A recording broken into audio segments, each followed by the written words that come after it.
17 goals in 14 Bundesliga games is Lewandowski's scoring level, but what can we learn about how good a finisher Guirassy actually is by looking at his non-penalty goals and his non-penalty XG? How would Jadon Sancho benefit from playing in behind a striker like Guirassy? Is Guirassy actually the elite level centre forward that United need, or just a budget option at £15 million?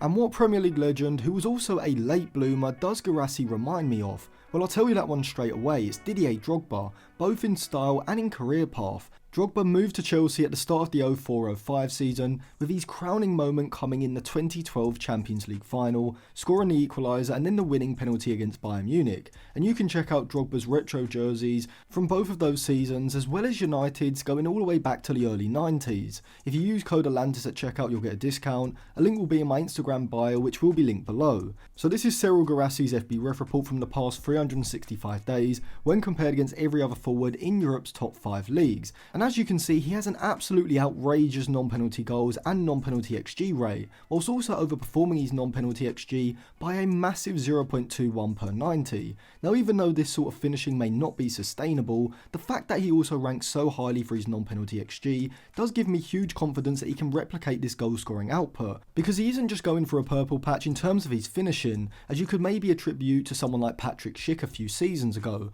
because he also displays a high level of ability to find and create chances for himself as well. And to be fair, when you look at his XG assisted and his pass completion rates, statistically at least, Guirassy looks like a perfect upgrade on Højlund at the moment. Guirassy is a type of centre forward who excels both at linking play with his back to goal, but also providing smart runs in behind the back line. And I think that Jadon Sancho would thrive with this sort of centre forward ahead of him. The issue for Sancho was that during the 21-22 season, first of all, United were abysmal going forward, both under Oli and Rangnick, and so it's no surprise that a player who isn't exactly a match winner on his own would obviously struggle. However, the issue under Ten Hag has been tactical. First of all, Ten Hag uses natural wingers who hold high and wide positions in order to stretch the opposition's back line by pinning the fullbacks deep and wide. But Sancho doesn't have the pace, acceleration, or the 1v1 take-on ability in the channels to excel in this role, which is why Ten Hag opted to then use Sancho in what I described as the Metzala role. I did do a video last season saying that Sancho should play as a 3-8 alongside Bruno Fernandes.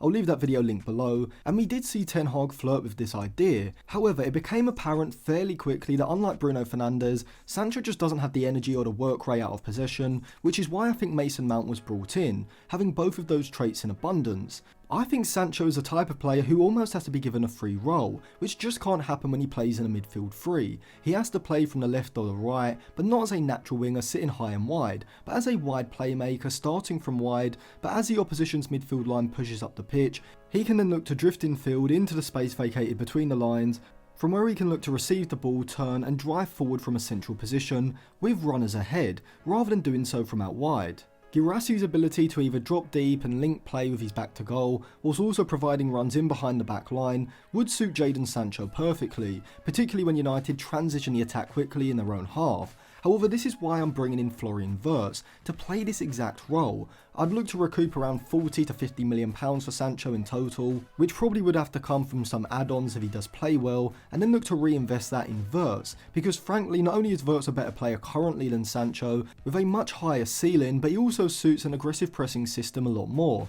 and has a sort of positional versatility that you can only dream of with Jadon Sancho, but I'll come on to Wirtz's role in more detail in a future episode. In terms of Guirassy, I guess the question would be, is he actually the answer or just a signing being made because of the price? Well, a bit of both. I don't think Guirassy is as good as someone like Victor Osimhen, but even if the price was say £50 to £60 million rather than his £15 million release clause, I'd still rather Guirassy to someone like Ivan Toney, Lautaro Martinez or Marcus Thuram, mainly because he can play both roles, dropping off and linking play, whilst also providing movements in behind the back line and being a clinical goal scorer inside of the box as well.